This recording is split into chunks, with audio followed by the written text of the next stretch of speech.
Bien avant que les villes ne portent des noms, avant que l'écriture ne serve à compter les récoltes ou à tracer des lois, certaines tablettes furent enfouies dans la poussière. Elles n'étaient vraiment pas destinées à survivre. Pourtant, elles l'ont fait.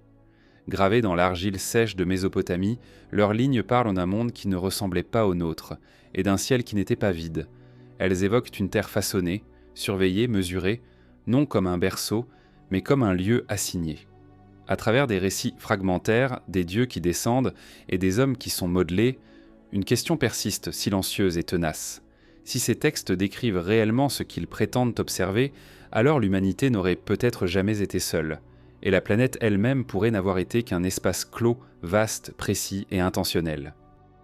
Bien avant que l'idée même d'histoire n'existe, avant que le passé ne soit découpé en périodes et en règnes, certaines mains pressaient des roseaux dans l'argile encore humide. Le geste était lent, répété, précis. Chaque signe avait un poids. Chaque ligne devait survivre autant plus longtemps que celui qui l'inscrivait. Ces tablettes ne racontaient pas des exploits personnels ni des émotions. Elles consignaient autre chose, plus ancien, plus vaste, comme si l'on tentait de fixer une mémoire qui ne venait pas entièrement des humains. Lorsqu'elles furent mises au jour, des millénaires plus tard, leur état surpris. Beaucoup n'étaient ni décorées ni cérémonielles. Elles semblaient utilitaires, presque administratives. Pourtant, leur contenu débordait largement la gestion des récoltes ou des troupeaux. Elles parlaient d'époques où la terre n'était pas encore confiée aux hommes, où le monde était déjà structuré, organisé, surveillé. Les scribes sumériens n'écrivaient pas comme des conteurs. Ils rapportaient ils notaient en ce qui, selon eux, avait été transmis depuis un passé encore plus ancien. Dans ces textes, le temps ne commence pas avec l'homme. Il commence ailleurs, avant les villes, avant les rois, avant les temples. Le sol est déjà là, mais il n'est pas silencieux. Il est travaillé, observé, modifié. Les récits évoquent des entités descendues du ciel, non comme des symboles abstraits, mais comme des présences concrètes, capables d'agir sur la matière, de mesurer la terre, de diviser l'espace. Rien n'est décrit comme improvisé. Tout semble répondre à une logique préalable. Les tablettes suggèrent que la terre n'était pas un lieu sauvage attendant d'être découvert. Elle était déjà inscrite dans un ordre. Les montagnes avaient une fonction. Les fleuves suivaient des tracés intentionnels. Même le ciel semblait participer à cette organisation. Les textes ne s'attardent pas sur l'émerveillement. Ils décrivent un système. Et dans ce système, l'homme n'apparaît que tardivement. Lorsque les premiers êtres humains sont mentionnés, ce n'est pas comme une naissance naturelle. Il n'y a pas de hasard, pas d'évolution lente racontée. L'homme est introduit comme une réponse, une solution à un problème existant. Les tablettes parlent d'un monde déjà peuplé par des forces actives, mais confronté à une contrainte, à un travail à accomplir, une charge devenue trop lourde. C'est dans cet intervalle que l'humanité apparaît. Les scribes utilisent un langage étonnamment technique pour décrire cette création. L'homme est façonné, assemblé, ajusté. Il n'est pas seulement vivant, il est fonctionnel. Le choix des mots est précis. Il est ça les questions de mélange, de matière terrestre, de souffle vital transmis. Rien n'indique un acte symbolique ou spirituel. Tout évoque une opération concrète, répétable, presque méthodique, comme si la vie humaine avait été conçue pour remplir un rôle bien défini. Ce rôle est immédiatement clarifié. L'homme est destiné au travail, non pas au sens moral ou philosophique, mais au sens pratique. Il doit porter, cultiver, extraire, maintenir. Les dieux, ou plutôt ceux que les textes nomment ainsi, se retirent progressivement des tâches physiques. Ils observent, dirigent, corrigent. La hiérarchie est nette. Elle n'est jamais remise en question dans les récits. L'homme ne se demande pas pourquoi il sert. Il sert parce qu'il a été créé pour cela. Ce qui frappe dans ces tablettes, c'est l'absence de glorification. L'humanité n'est pas présentée comme l'aboutissement de la création. Elle est un outil, utile, nécessaire, mais remplaçable. Certains textes évoquent même des ajustements, des tentatives précédentes, des formes imparfaites, comme si le processus avait connu des essais, des erreurs, des corrections. Cette idée traverse les lignes sans être expliquée. Elle est simplement là, déposée dans l'argile. Le monde décrit n'est pas chaotique, il est surveillé. Les tablettes mentionnent des points élevés, des lieux d'observation, des portes entre le ciel et la terre. Les dieux ne sont pas omniprésents. Ils se déplacent. Ils arrivent. Ils repartent. Leur absence et leur présence ont des conséquences directes sur l'ordre du monde. Quand ils sont là, tout fonctionne. Quand ils s'éloignent, des déséquilibres apparaissent. La Terre, dans ces récits, ressemble moins à un foyer qu'à un espace assigné. Elle est délimitée, gérée, contrôlée. Les humains y sont installés, mais rarement consultés. Ils arènent dans un environnement se sent déjà structuré, avec des règles qu'ils ne comprennent pas entièrement. Les tablettes ne parlent pas de liberté, elles parlent de continuité. Tant que l'ordre est maintenu, le monde reste stable. Les scribes ne semblent pas troublés par cette vision. Ils n'expriment ni révolte ni admiration excessive. Ils consignent ce qui leur a été transmis. Leur rôle est de préserver la mémoire, pas de l'interpréter. C'est peut-être pour cela que ces textes dérangent encore aujourd'hui. Ils ne cherchent pas à convaincre. Ils ne cherchent pas à séduire. Ils existent simplement, comme des fragments d'un récit plus vaste dont une grande partie a disparu. Avec le temps, les noms des dieux changent, les récits se fragmentent, les tablettes se brisent. Mais certaines idées les persistent. L'homme comme serviteur, la terre comme espace sous contrôle, le ciel comme lieu d'origine et de retour. Ces thèmes traversent les siècles, réapparaissent sous d'autres formes, dans d'autres cultures, comme une mémoire diffuse jamais complètement effacée. Il est difficile de savoir ce que les scribes eux-mêmes pensaient de ces récits. Peut-être les considéraient-ils comme des vérités littérales, peut-être comme des héritages symboliques. Les tablettes ne le disent pas. Elles ne commentent jamais leur propre contenu. Elles laissent le lecteur seul face à leurs lignes, face à cette vision d'un monde où l'humanité n'est pas au centre. Ce silence est peut-être l'élément le plus troublant. Les tablettes ne cherchent pas à expliquer pourquoi les dieux sont venus, ni pourquoi ils sont repartis. Elles décrivent les faits, puis s'arrêtent, comme si certaines réponses n'étaient pas destinées à être connues, ou comme si la question elle-même n'avait jamais été posée. À mesure que les récits avancent, une idée commence à se dessiner. Si la Terre a été organisée, surveillée, exploitée, alors elle n'était peut-être pas simplement habitée, elle était utilisée. Et si l'homme a été créé pour y travailler, alors son rôle dépasse peut-être ce que les mythes ultérieurs ont voulu adoucir. La planète entière pourrait avoir servi de cadre à une fonction plus vaste, dont les détails se sont perdus avec le temps. Les tablettes ne parlent pas explicitement de prison, elles n'emploient pas ce mot. Mais elles décrivent un espace clos, surveillé, doté de règles strictes, où les habitants ignorent l'origine de leurs conditions. Un lieu d'affectation plus qu'un lieu de choix. Cette lecture n'est jamais imposée. Elle émerge lentement entre les lignes à mesure que l'on relit les fragments. Et lorsque l'on accepte de lire ces textes, sans les filtres modernes, sans chercher à les transformer en fables inoffensives, une question commence à se former, discrète mais persistante. Si l'humanité a été conçue pour servir, et si la Terre a été aménagée comme un espace fonctionnel, alors à qui profitait réellement cet ordre ancien? Et pourquoi a-t-il été laissé derrière, incomplet, silencieux, comme une structure abandonnée dont nous occupons encore les couloirs, sans en connaître la destination finale? Avant que les premiers hommes ne soient façonnés dans l'argile des récits, la Terre décrite par les tablettes sumériennes n'est ni vide ni chaotique. Elle existe déjà comme un lieu actif, organisé, traversé par des forces qui lui sont antérieures. Les textes parlent d'un monde en fonctionnement, non d'un paysage vierge attendant son occupant. Les fleuves coulent selon des tracés établis, les plaines sont délimitées, les montagnes jouent un rôle précis. Rien ne semble laissé au hasard. La Terre n'est pas décrite comme un refuge naturel, mais comme un espace préparé. Dans ces récits anciens, le sol est souvent nommé avant l'homme. Il est mesuré, partagé, attribué. Les tablettes évoquent donc des divisions de territoires bien antérieures aux premières cités connues. Ces divisions ne sont pas présentées comme le fruit d'une conquête humaine. Elles sont déjà là. L'homme arrive dans un monde structuré selon des règles qu'il n'a pas établies.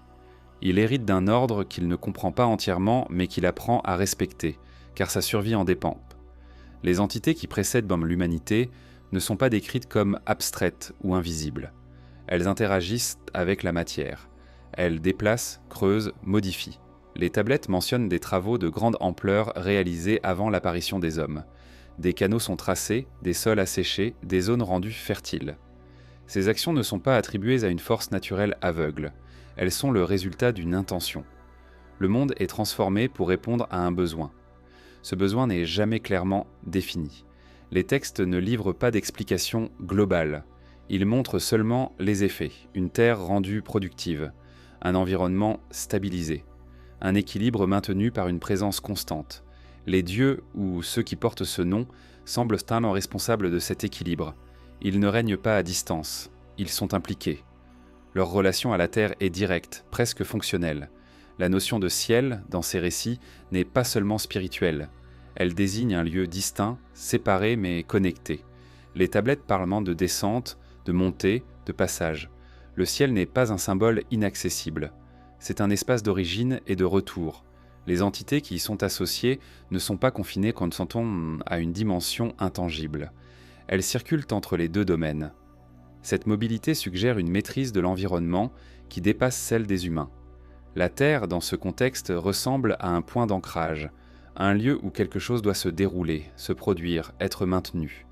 Les textes ne parlent pas de contemplation ou de sacralité naturelle, ils parlent de gestion. Chaque élément a une fonction. Même les catastrophes mentionnées ne sont pas décrites comme des caprices du monde. Elles surviennent lorsque l'ordre est rompu, lorsque la présence régulatrice se retire ou se détourne. Avant l'homme, la Terre n'est donc pas un lieu de solitude. Elle est en habité, mais différemment. Les entités qui l'occupent ne vivent pas comme les humains. Elles ne cultivent pas pour survivre. Elles ne semblent pas dépendre directement de la Terre pour leur subsistance. Leur relation est autre. Elles utilisent, exploitent, organisent. La planète devient un espace de travail à grande échelle. Les tablettes suggèrent donc que cette phase antérieure n'est pas éternelle. Elle prépare quelque chose. L'arrivée de l'homme ne marque pas un commencement, mais une transition. Comme si le monde avait atteint un seuil où une nouvelle forme de présence devenait nécessaire. Les textes ne parlent pas d'une création par amour ou par curiosité. Ils parlent d'une réponse à une contrainte. Cette contrainte est souvent évoquée de manière indirecte. Les dieux se plaignent du poids de leurs tâches. Le travail devient trop lourd. La répétition use même les entités les plus puissantes. La Terre exige une attention constante. Elle doit être entretenue, surveillée, exploitée. C'est dans ce contexte que l'idée de créer l'homme apparaît, non comme un miracle, mais comme une délégation. Ce détail change profondément la manière dont l'humanité est introduite dans le récit. L'homme n'est pas le centre du monde. Il est un élément ajouté à un système existant. Sa fonction est définie dès le départ. Il n'est pas libre de choisir son rôle. Il est conçu pour l'assumer. Les tablettes ne parlent pas de rébellion à ce stade. Elles décrivent une acceptation implicite. La Terre, avant les humains, fonctionne selon une logique qui leur échappe encore longtemps après leur création. Les cycles naturels, tels qu'ils sont décrits, ne sont pas simplement observés, ils sont régulés. Les saisons répondent à des décisions. Les crues sont contrôlées. Les textes laissent entendre que ce contrôle n'est pas purement symbolique. Il est exercé par des moyens concrets, même si ces moyens ne sont jamais explicitement détaillés. Lorsque l'homme apparaît, il entre dans un monde déjà réglé. Il apprend à travailler la terre, à suivre les cycles, à respecter les interdits. Mais ces règles ne viennent pas de lui. Elles sont héritées. Le souvenir de ceux qui ont préparé la terre persiste, mais il devient flou. Les noms changent. Les fonctions se sacralisent. Ce qui était gestion devient culte. Les tablettes gardent cependant la trace de cette époque antérieure. Elles parlent d'un temps où la terre était directement administrée par des forces venues d'ailleurs. Un temps où l'humanité n'était pas encore nécessaire. Cette mémoire fragmentaire traverse les récits comme une ombre. Elle n'est jamais complètement expliquée, mais elle n'est jamais effacée non plus. À mesure que les textes avancent, la Terre semble perdre une partie de cette supervision directe. Les dieux se retirent progressivement. Leur présence devient plus distante. L'homme hérite alors d'un monde dont il ne comprend que partiellement les mécanismes.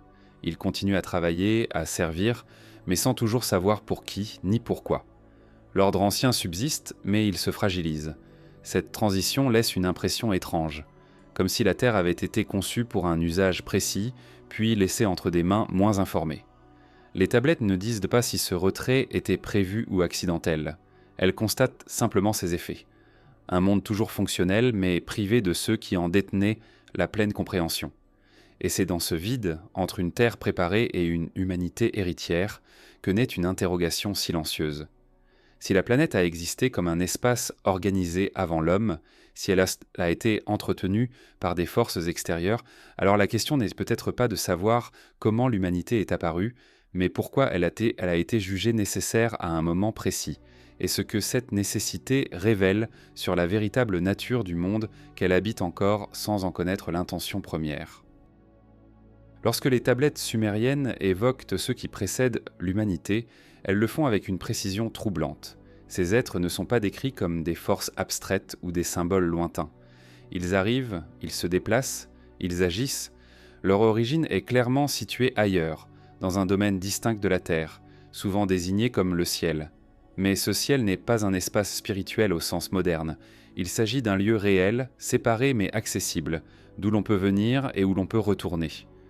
Les textes utilisent un vocabulaire concret pour parler de ces descentes. Elles ne sont pas des apparitions soudaines ni des visions intérieures. Elles sont des passages, des arrivées mesurées, parfois annoncées qui sont parfois attendues. Les tablettes mentionnent des points précis où ces êtres se manifestent, des lieux élevés, dégagés, souvent associés à des montagnes ou à des zones frontières entre la terre cultivée et les espaces sauvages. Rien n'est laissé dans le vague. Le ciel et la terre sont reliés par des trajets connus. Ces entités sont appelées dieux, mais leur comportement ne correspond pas toujours à ce que ce mot suggère aujourd'hui. Elles ne sont pas omniscientes, elles débattent entre elles, elles prennent des décisions puis les révisent. Elles se répartissent en des tâches. Certaines sont plus puissantes que d'autres. Cette hiérarchie interne est clairement établie. Elle ressemble moins à un panthéon mythologique qu'à une structure organisée, presque administrative. Les tablettes décrivent leurs activités avec une sobriété étonnante. Il est question d'inspection, de planification, de surveillance. Ces êtres évaluent la Terre, observent ses ressources, anticipent ses limites. Ils ne se contentent pas de régner. Ils travaillent, et ce travail semble exigeant. À plusieurs reprises, les textes évoquent leur fatigue et leur lassitude face à des tâches répétitives. Cette notion est centrale car elle prépare l'introduction de l'homme. Avant cette création, ceux qui sont descendus du ciel assument eux-mêmes l'entretien du monde. Ils creusent, déplacent, ajustent. La Terre n'est pas encore autonome. Elle nécessite une présence constante. Les récits laissent entendre que cet engagement prolongé devient un fardeau. Non pas parce que ces êtres manquent maintenant de pouvoir, mais parce que le système qu'ils ont mis en place exige une attention continue. Leur relation à l'humanité future est indirecte au départ. L'homme n'est pas encore là, mais son apparition est discutée. Les tablettes rapportent champ des échanges beaucoup l'idée même de créer un nouvel être est envisagée comme une solution pratique. Ce n'est pas un geste d'abondance ou de générosité. C'est une réponse à une contrainte opérationnelle. L'homme est pensé avant d'être façonné.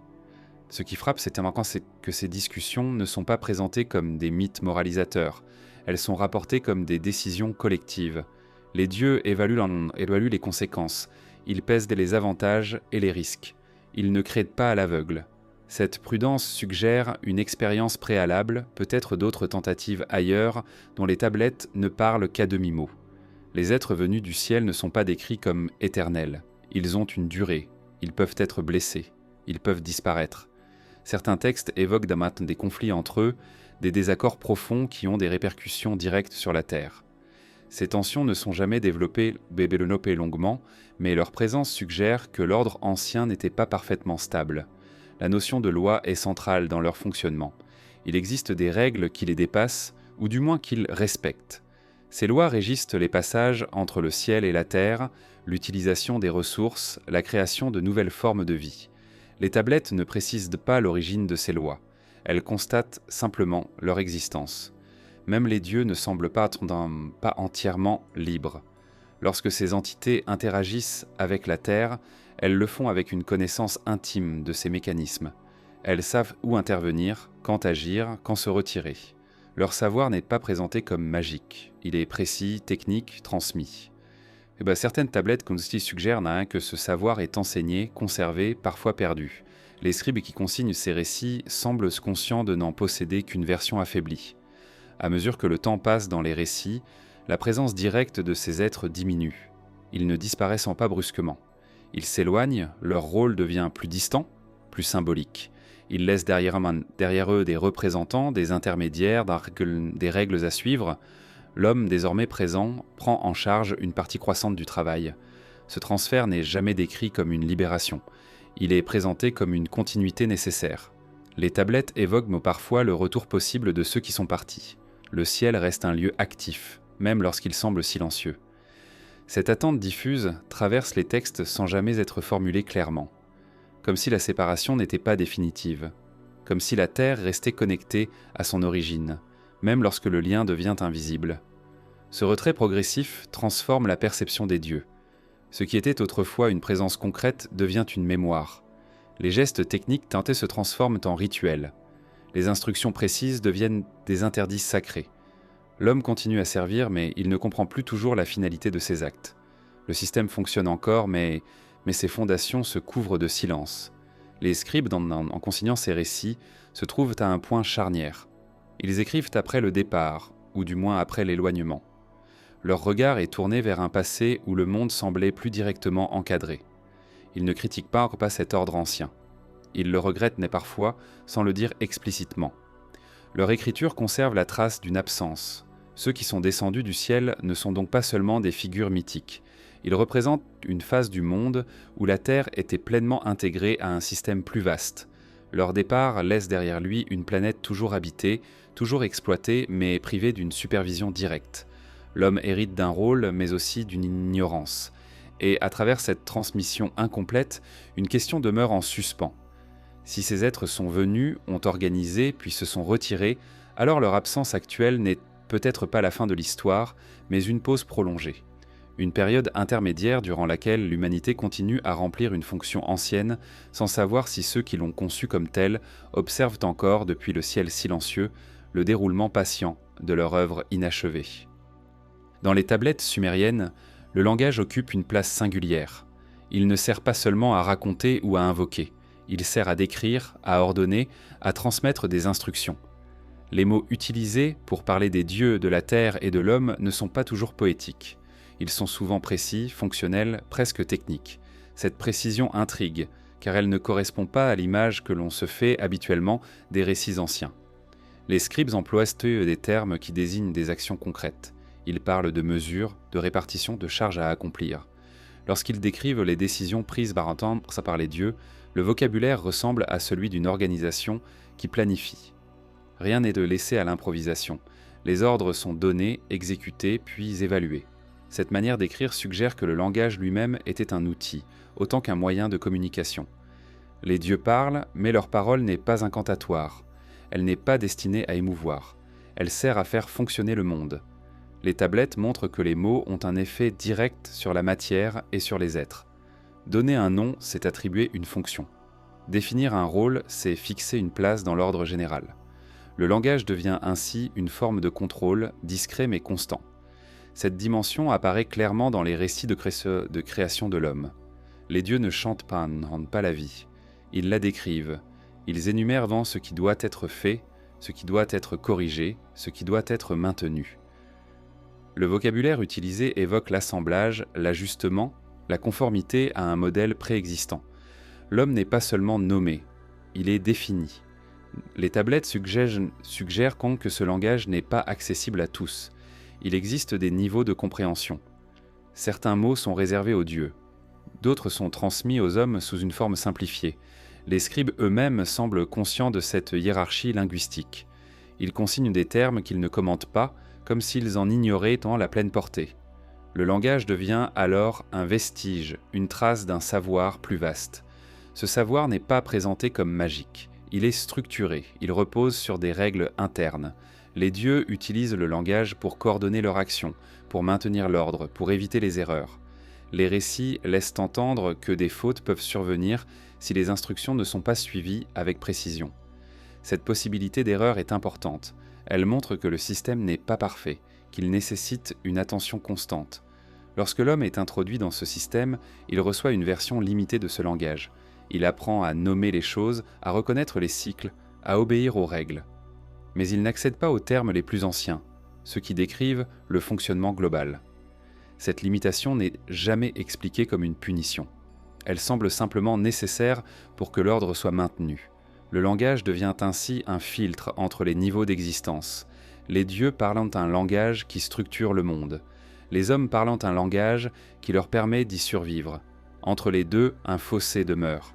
Les tablettes ne disent pas s'il peut être comblé, elles constatent donc simplement son existence. Ce silence contribue à l'impression d'un savoir volontairement fragmenté. Les scribes, en écrivant, se trouvent dans une position intermédiaire. Ils utilisent un langage humain pour transcrire des récits qui dépassent l'expérience humaine. Ils tentent souvent de rester fidèles aux mots transmis, même lorsque leur sens leur échappe. Cette fidélité, c'est frappante. Les tablettes ne cherchent pas à moderniser ou à interpréter. Elles conservent, parfois au prix de l'incompréhension. Certains passages suggèrent que le langage des dieux était aussi un langage d'ingénierie. Les descriptions des travaux accomplis avant l'homme évoquent des opérations coordonnées nécessitant une planification précise. Les mots employés pour parler des outils, des structures, des espaces ne sont pas symboliques. Ils désignent des réalités concrètes même si leur nature exacte nous échappe aujourd'hui. Cette proximité entre langage divin et langage technique brouille les frontières habituelles entre mythe et description.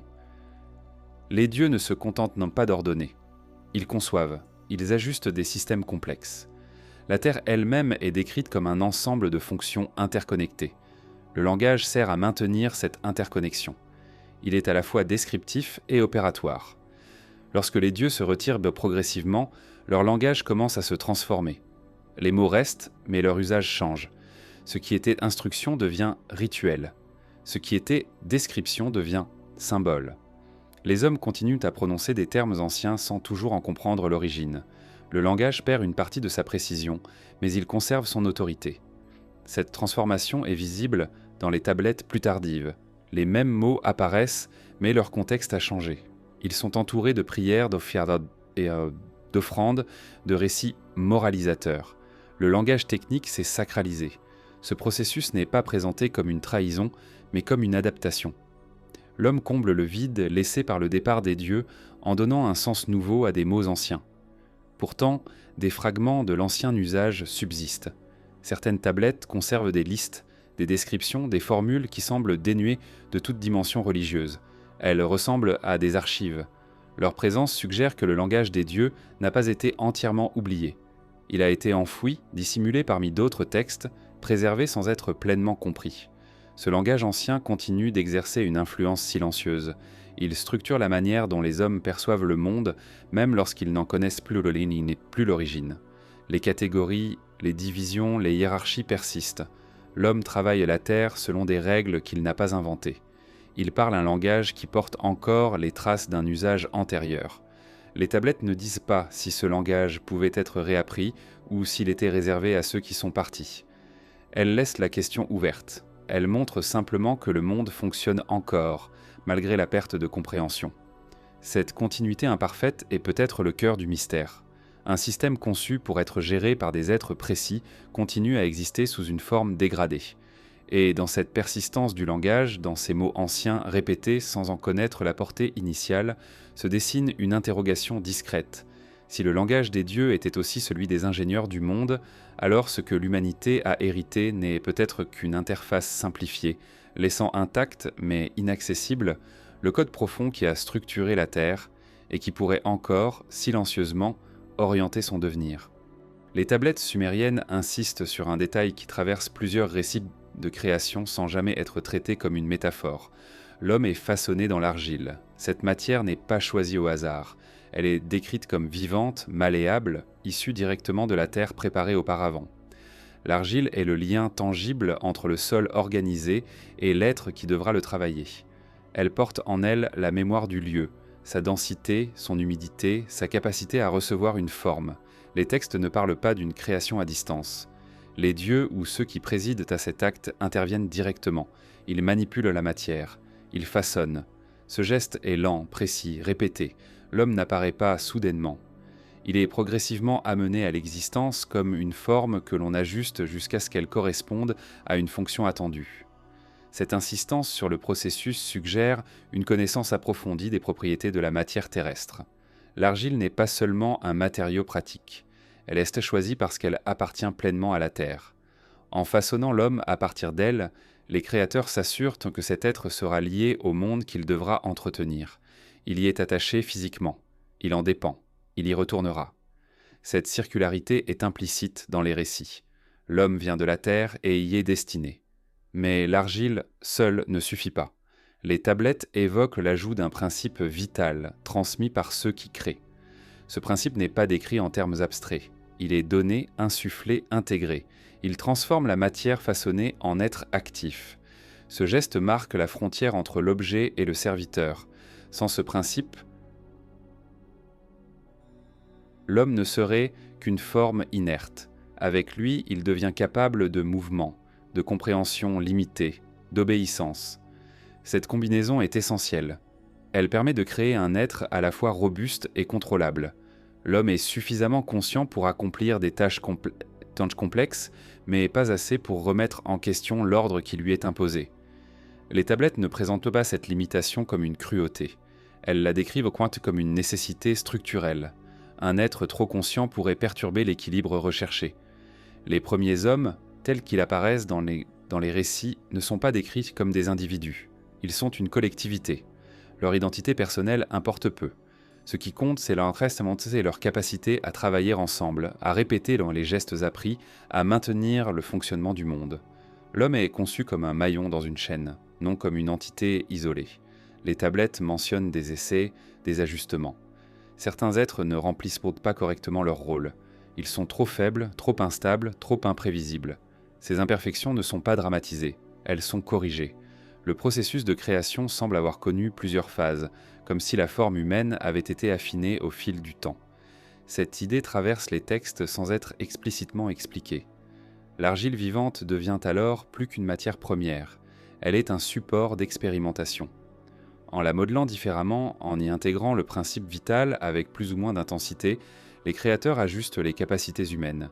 Cette flexibilité suggère une maîtrise avancée des mécanismes de la vie, tels que les scribes pouvaient la concevoir à travers les récits transmis. Une fois façonné, l'homme est mis à l'épreuve.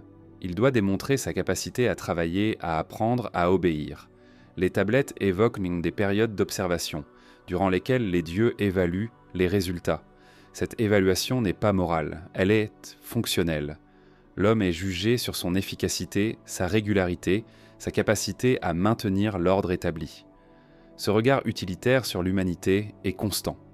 Les récits ne s'attardent pas sur les émotions humaines. Ils ne parlent pas de joie ou de tristesse. Ils parlent de rendement, de continuité, de stabilité. L'homme existe dans la mesure où il remplit sa fonction. Cette perspective, transmise sans commentaire, donne au texte une tonalité étrange, presque détachée. Avec le temps, l'homme apprend à reproduire le geste de création à son échelle. Il façonne à son tour l'argile, crée des objets, des outils, des figurines. Ce mimétisme n'est jamais explicitement relié à sa propre origine, mais il en porte la trace. En travaillant la matière, l'homme répète inconsciemment le geste qui l'a fait naître. Cette répétition renforce son lien à la terre et à ceux qui l'ont conçu.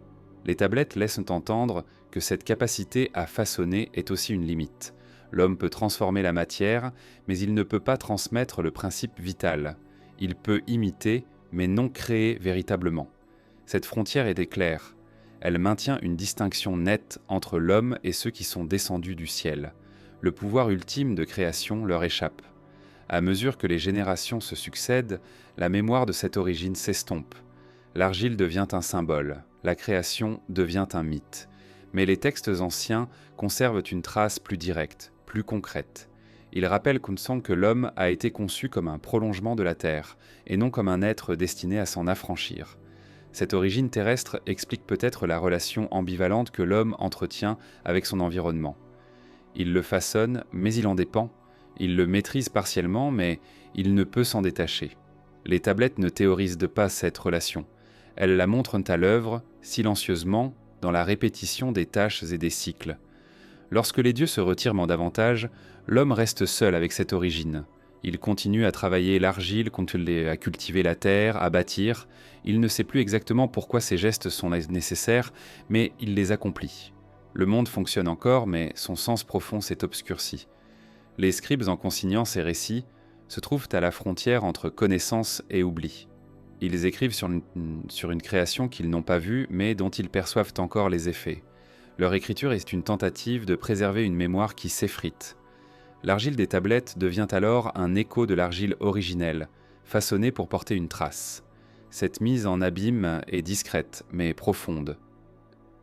L'homme écrit son origine sur la même matière dont il est issu. Il grave des signes pour ne pas oublier qu'il a été façonné, Mais ce rappel reste incomplet. Il ne dit pas tout, il laisse subsister des zones d'ombre. Et dans cette argile vivante, façonnée puis gravée, une question demeure. Si l'homme a été créé à partir de la terre pour la servir, alors cette matière qu'il travaille encore aujourd'hui n'est peut-être pas seulement un support de vie, mais le rappel constant d'une fonction ancienne. Une fonction qui se perpétue dans les gestes quotidiens et qui conduit naturellement à s'interroger sur la nature exacte du travail confié à l'humanité et sur l'étendue réelle de ce qu'elle a été chargée de maintenir sans jamais en connaître pleinement la finalité. Elle, non. Une fois l'homme façonné et animé, les tablettes ne laissent planer aucun doute sur la raison de son existence. Il est immédiatement lié au travail, non comme une activité parmi d'autres, mais comme une condition fondamentale. Les récits n'évoquent pas une période d'errance ou de découverte. Dès l'origine, l'homme est placé dans un cadre précis, avec des tâches définies, répétitives, nécessaires au maintien de l'ordre du monde. Ce travail n'est pas présenté comme une punition. Il précède toute notion de faute ou de transgression. Il est constitutif de l'être humain. Les tablettes décrivent encore les premiers hommes comme des exécutants attentifs, apprenant les gestes, respectant les rythmes, reproduisant ce qui leur est montré. Le monde dans lequel ils apparaissent est déjà structuré. Leur rôle est de le faire fonctionner sans interruption. Les tâches confiées sont concrètes. Il est question de creuser, de porter, de cultiver, de maintenir des flux, d'entretenir des structures. Ces activités ne sont jamais idéalisées. Elles sont nécessaires, parfois pénibles, mais toujours décrites avec sobriété. Les textes ne s'attardent pas sur l'effort individuel. Ils mettent l'accent sur la continuité collective. Le travail doit être accompli jour après jour, génération après génération. Les dieux ou ceux qui supervisent cet ordre ne disparaissent pas immédiatement. Ils observent les résultats. Ils corrigent les manquements. Ils ajustent les instructions. Le travail humain est évalué non sur son intention mais sur son efficacité. Lorsque les tâches sont correctement réalisées, l'équilibre est maintenu. Lorsque des erreurs surviennent, des désordres apparaissent, parfois à grande échelle. Les tablettes laissent entendre que ce travail ne concerne pas seulement la subsistance humaine. Il dépasse largement les besoins immédiats de ceux qui l'accomplissent. Les hommes produisent plus qu'ils ne consomment. Ils entretiennent des systèmes dont la finalité leur échappe. Cette disproportion est frappante. Elle suggère que le travail humain sert un ordre plus vaste que la simple survie de l'espèce. Les récits évoquent des cycles précis, des moments où certaines tâches doivent être accomplies sous peine de conséquences. Ces cycles ne sont pas expliqués comme des phénomènes naturels observés empiriquement. Ils sont transmis comme des règles à suivre. L'homme apprend quand agir, quand s'arrêter, quand attendre. Le temps lui-même semble organisé autour de ses obligations. Cette organisation du travail crée une dépendance profonde. L'homme devient indispensable au maintien du monde tel qu'il a été conçu. Les dieux peuvent par exemple se retirer partiellement parce que le travail humain prend le relais. Cette délégation est au cœur du système. Elle permet aux superviseurs de s'éloigner tout en conservant l'essentiel de l'ordre établi. Les tablettes ne décrivent pas de résistance initiale. Les premiers hommes ne se rebellent pas contre leurs conditions. Ils ne semblent pas se poser de questions sur le sens de leur labeur. Cette absence d'interrogation peut surprendre. Elle suggère que l'homme n'a pas été conçu pour remettre en cause sa fonction. Son esprit est orienté vers l'exécution, non vers la remise en question. Avec le temps, cependant, le travail devient plus qu'une obligation. Il devient une norme sociale. Les hommes se définissent par ce qu'ils accomplissent. Leur place dans la communauté dépend de leur capacité à remplir les tâches assignées. Cette structuration sociale reflète l'ordre plus ancien imposé par les dieux. L'organisation humaine imite celle qui l'a précédée. Les tablettes montrent aussi que le travail humain est surveillé. Même lorsque les dieux sont moins présents, des mécanismes de contrôle subsistent. Des signes, des présages, des événements naturels servent d'indicateurs. Si le travail est donc négligé, le monde réagit. Les récoltes échouent, les eaux débordent ou se retirent. Ces réactions ne sont pas interprétées comme des hasards, elles sont lues comme des rappels à l'ordre. Cette vision du travail transforme la relation de l'homme à la Terre. La planète n'est pas un simple environnement, elle est un système sensible aux actions humaines. Le travail n'est pas seulement une activité productive, il est un moyen de maintenir une stabilité fragile. Les tablettes suggèrent que sans cette activité constante, l'ordre ancien se dissoudrait. À mesure que les générations passent, le souvenir de l'origine de ce travail s'estompe. Les hommes continuent à accomplir les mêmes gestes, mais ils en modifient l'interprétation. Ce qui était une obligation fonctionnelle devient un devoir moral. Le travail est sacralisé. Il est intégré dans des récits, des rites, des lois. L'homme ne travaille plus seulement parce qu'il a été créé pour cela, mais parce qu'il croit que c'est juste. Cette transformation est subtile. Les tablettes en portent la trace. Les textes les plus anciens parlent de tâches imposées. Les plus récents parlent de devoirs acceptés.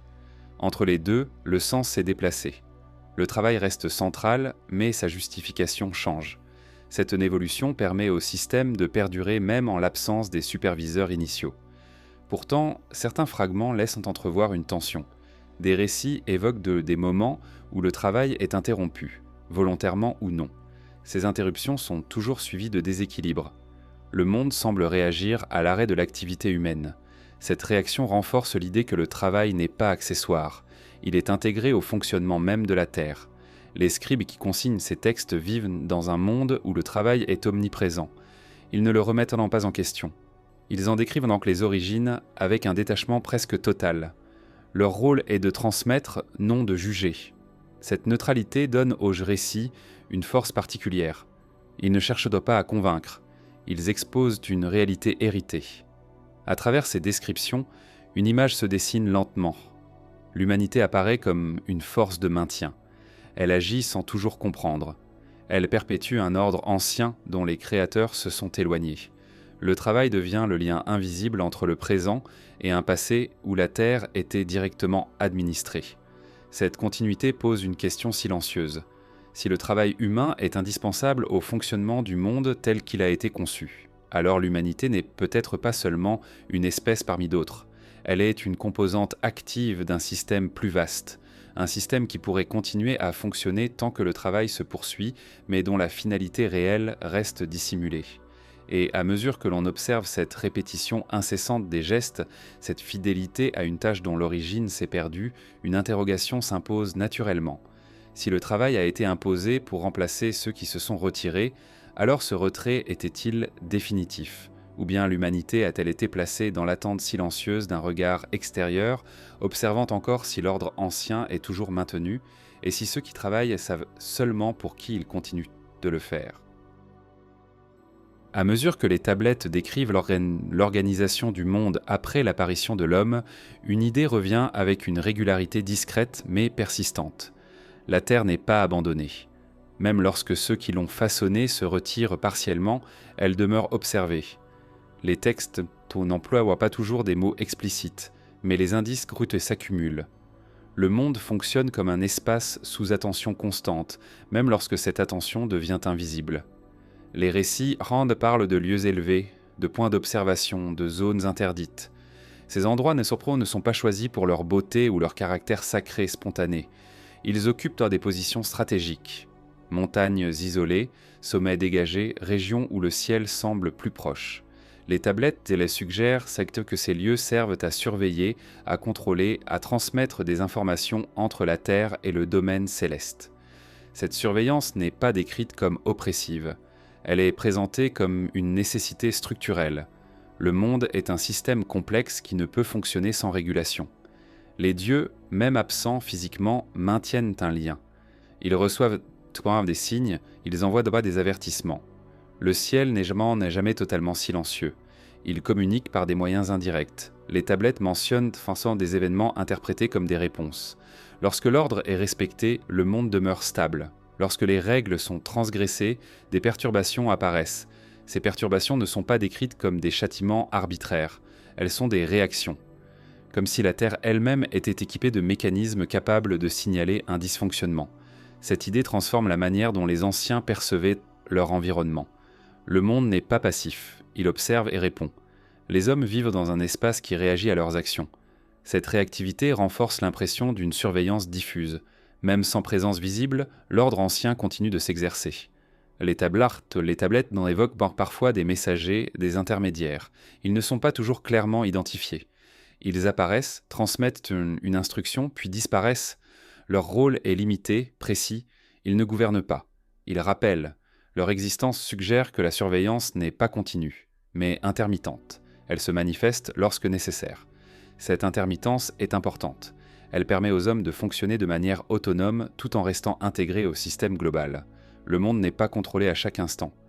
Il est évalué périodiquement. Les récits laissent entendre que des moments précis sont choisis pour cette évaluation. Ces moments correspondent souvent à des cycles, à des changements visibles dans l'environnement. La notion de regard extérieur est centrale. Les tablettes parlent Dieu, de vision, de connaissance à distance. Ces termes ne sont pas toujours symboliques. Ils désignent une capacité à percevoir ce qui se passe sur Terre sans y être physiquement présent. Cette capacité n'est que jamais expliquée. Elle est simplement admise. Le monde ancien accepte l'idée d'être vu. Cette acceptation influence profondément le comportement humain. Le travail est accompli avec rigueur, même en l'absence de superviseurs visibles. Les règles sont respectées, car l'idée d'un regard persistant demeure. Cette intériorisation de la surveillance est peut-être l'un des héritages les plus durables de l'ordre ancien. Les tablettes montrent aussi que cette surveillance n'est pas absolue. Des erreurs passent inaperçues. Des désordres s'installent avant d'être corrigés. Le système n'est pas infaillible, il repose sur une vigilance qui peut faiblir. Cette fragilité rend le monde plus instable qu'il n'y paraît. À mesure que les dieux se retirent davantage, la surveillance devient plus abstraite. Elle est intégrée dans les croyances, les lois, les coutumes. L'homme continue à se comporter comme s'il était observé, même lorsque les signes se raréfient. Le regard extérieur devient une idée plus qu'une présence tangible. Les scribes consignent cette évolution sans la commenter. Ils notent les signes, les présages, les réactions du monde. Leur écriture suggère une continuité entre la surveillance directe du passé et les mécanismes indirects du présent. Le système s'adapte, mais il ne disparaît pas. Certains fragments évoquent enfin des moments de relâchement, des périodes où la surveillance semble s'atténuer.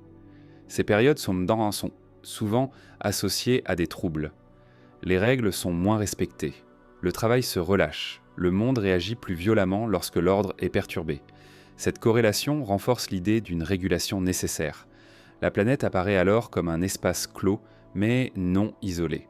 Elle est intégrée dans un ensemble plus vaste. Elle est surveillée comme on surveille un domaine précieux ou fragile. Les hommes en sont les occupants, mais pas les propriétaires. Leur rôle est de maintenir, non de décider. Les tablettes ne disent pas explicitement qui surveille encore. Elles ne décrivent pas les moyens utilisés. Elles se contenteront de montrer les effets. Cette retenue est frappante. Elle laisse au lecteur le soin de relier les indices. Le silence devient une partie intégrante du récit. Cette surveillance discrète soulève une question essentielle. Si la Terre est observée, c'est qu'elle a une valeur particulière. Elle n'est pas un monde parmi d'autres. Elle remplit une fonction. Cette fonction justifie l'attention continue, même à distance. Les tablettes ne précisent donc pas cette fonction. Elles laissent entendre qu'elle est liée au travail humain et à l'ordre maintenu. À travers ces récits, une image se dessine. La Terre est un espace confié, non abandonné. L'homme y agit comme un gardien inconscient, exécutant des tâches dont la finalité lui échappe. La surveillance assure que cette fonction se poursuit, malgré l'ignorance croissante de ceux qui l'assument. Et dans cette relation silencieuse entre un monde observé et des habitants qui travaillent sans toujours comprendre, une interrogation persiste. Si la planète est encore sous surveillance, alors le retrait des anciens superviseurs n'est peut-être pas un départ définitif, mais une mise à distance, une attente prolongée, durant laquelle l'humanité continue à entretenir un système ancien, sans savoir si, un jour, le regard qui observe décidera de revenir, vérifier ce qui a été conservé, modifié ou oublié depuis son éloignement. Dans certaines tablettes sumériennes, le ciel n'est jamais décrit comme un simple décor. Il est structuré, ordonné, traversé par des trajectoires précises. Les scribes ne se contentent pas de nommer les astres visibles. Ils évoquent en des chemins, des passages réguliers, des cycles qui ne correspondent pas toujours à ce que l'observation immédiate permettrait de comprendre. Le ciel devient alors une extension du système terrestre, soumis au même principe d'organisation. Ces récits anciens parlent de corps célestes qui apparaissent et disparaissent selon des rythmes longs, parfois absents de plusieurs générations humaines. Leur retour n'est pas présenté comme une surprise, mais comme un événement attendu, consigné, transmis. Cette attente suggère une mémoire collective bien plus étendue que la durée de vie d'un individu. Les scribes écrivent pour ceux qui viendront longtemps après eux. Les trajectoires décrites ne sont pas toujours circulaires ni régulières selon les critères modernes. Elles sont allongées, obliques, parfois instables. Les tablettes utilisent un langage de déplacement, de passage, de franchissement. Les astres ne sont pas fixes. ils voyagent. Et certains de ces voyages semblent avoir une importance particulière pour la Terre. Parmi ces descriptions, certaines évoquent un corps céleste associé directement aux dieux. Il ne s'agit pas simplement d'une étoile ou d'un point lumineux. Il est décrit comme un lieu, un domaine, parfois comme une demeure mobile. Ce corps suit une trajectoire propre, distincte des autres. Son apparition est liée à des changements sur Terre, à des décisions, à des réorganisations. Les tablettes ne fournissent pas de schéma ni de cartes détaillées. Elles se contentent de nommer, de situer approximativement, de relier les événements célestes aux conséquences terrestres. Cette absence de représentation visuelle n'est pas un manque. Elle reflète une autre manière de penser le ciel, fondée sur la relation plutôt que sur la mesure abstraite. Ce qui frappe sur Leng, c'est la cohérence de ces récits à travers le temps. Malgré les variations culturelles, certaines idées persistent. Le ciel est traversé par des voies connues. Certaines entités viennent de là, puis y retournent. La Terre n'est pas isolée, elle est située sur un réseau de passages invisibles à l'œil non averti. Les orbites évoquées ne figurent sur aucune carte moderne, non parce qu'elles seraient nécessairement erronées, mais parce qu'elles ne correspondent pas aux cadres actuels de représentation. Les scribes ne les rassemblent mais ne cherchent pas à décrire un système universel abstrait. Ils décrivent ce qui est pertinent pour la Terre, leur ciel est fonctionnel, orienté vers l'impact. Lorsque ces corps célestes apparaissent dans les récits, ils sont souvent associés à des moments de transition, des changements dans l'ordre du monde, des décisions prises par ceux qui observent depuis le ciel. Ces apparitions ne sont jamais neutres, elles signalent une phase particulière du fonctionnement global. Les hommes dans ces récits ne comprennent pas toujours la nature de ces événements. Ils en observent les effets. Ils consignent les signes. Le ciel devient alors un langage supplémentaire, un moyen par lequel l'ordre ancien se manifeste encore. Les trajectoires célestes servent de rappel, de marqueurs temporels, de signaux silencieux. Les tablettes laissent entendre que ces passages ne sont pas fréquents. Ils sont espacés, parfois très éloignés dans le temps. Cette rareté renforce leur importance. Chaque apparition est mémorisée, transmise, intégrée dans les récits. Le ciel devient une archive vivante, complémentaire de l'argile gravée. À mesure que les générations passent, la compréhension de ces orbites s'affaiblit. Les descriptions deviennent un champ plus symbolique. Les trajectoires antébellées sont interprétées comme des présages plutôt que comme des mouvements concrets. Pourtant, les textes les plus anciens conservent une précision qui suggère une observation attentive, répétée, structurée. Cette évolution reflète la perte progressive d'un savoir initial. Les hommes continuent à lever les yeux vers le ciel, mais ils ne savent plus exactement ce qu'ils regardent. Les orbites deviennent mystérieuses, alors qu'elles avaient autrefois une signification opérationnelle. Le lien entre le ciel et la terre se distend, sans jamais se rompre complètement. Les scribes y semblent conscients de cette perte. Leur écriture prend parfois un ton plus prudent, plus hésitant. Ils rapportent ce qui a été dit sans toujours en comprendre la portée. Cette fidélité à la transmission, malgré l'incompréhension, est l'une des caractéristiques les plus frappantes de ces textes. Les orbites invisibles deviennent alors un symbole discret d'un système plus vaste, partiellement oublié. Elles rappellent que le monde ne se limite pas à ce qui est immédiatement perceptible. Il est traversé par des mouvements lents, lointains, qui échappent à l'échelle humaine. Ces mouvements ont pourtant des conséquences concrètes. La Terre, dans ce contexte, apparaît comme un point fixe relatif, un lieu où convergent des trajectoires venues d'ailleurs. Les hommes y vivent, y travaillent, sans toujours savoir que leur monde est inscrit dans un ensemble plus large de circulation. Les tablettes suggèrent que cette ignorance n'est pas accidentelle. Elle est le résultat d'un retrait, d'une mise à distance progressive. Cette perspective transforme la notion de ciel. Il n'est plus seulement au-dessus, il est autour, en relation constante avec la Terre. Les orbites deviennent des liens, des chemins empruntés par ceux qui ont organisé le monde. Leur absence actuelle ne signifie pas leur inexistence, elle indique simplement une phase différente du cycle. Les récits ne disent pas si ces passages reprendront un jour, ils ne prédisent de rien. Ils constatent, ils laissent ouverte la possibilité d'un retour, sans l'affirmer. Cette retenue est constante. Les tablettes ne cherchent pas à rassurer ni à inquiéter. Elles enregistrent une mémoire. À travers ces descriptions fragmentaires, une idée s'impose lentement. Si certaines orbites ont structuré la relation entre le ciel et la Terre, alors la planète n'a jamais été totalement isolée. Elle a été intégrée à un système de circulation plus vaste. L'humanité, installée à sa surface, en est devenue une composante fixe, chargée de maintenir un ordre pendant que d'autres circulantes. Cette vision invite à une interrogation silencieuse. Si des trajectoires anciennes ne figurent sur aucune carte moderne, est-ce parce qu'elles ont disparu ou parce que le regard humain a cessé de savoir les reconnaître ? Et si ces chemins invisibles existent encore, alors la Terre pourrait toujours se trouver sur une route plus large, attendant simplement que quelque chose ou quelqu'un décide à nouveau de l'emprunter. Dans les récits sumériens, le ciel n'est jamais séparé de la Terre par une frontière définitive. Il n'est pas un arrière-plan lointain ni un espace abstrait réservé aux croyances. Il agit, il influence, il participe à l'organisation du monde terrestre de manière constante, même lorsque sa présence semble lointaine. Les tablettes décrivent un ordre où ce qui se déroule au-dessus conditionne ce qui se maintient en bas, sans que cette relation soit toujours visible ou comprise. Le ciel apparaît comme un lieu de décision. Les textes suggèrent que les orientations majeures du monde y prennent forme avant de se manifester sur Terre. Les changements dans l'ordre terrestre ne surgissent pas spontanément. Ils sont précédés de signes, de déplacements, d'alignements observés dans le ciel. Ces phénomènes Mosotikekon ne sont pas décrits comme des annonces symboliques, mais comme des indicateurs d'un processus en cours. Les anciens ne regardèrent pas le ciel pour y chercher une consolation ou une réponse morale. Ils l'observaient comme on observe un système complexe dont dépend la stabilité de l'environnement.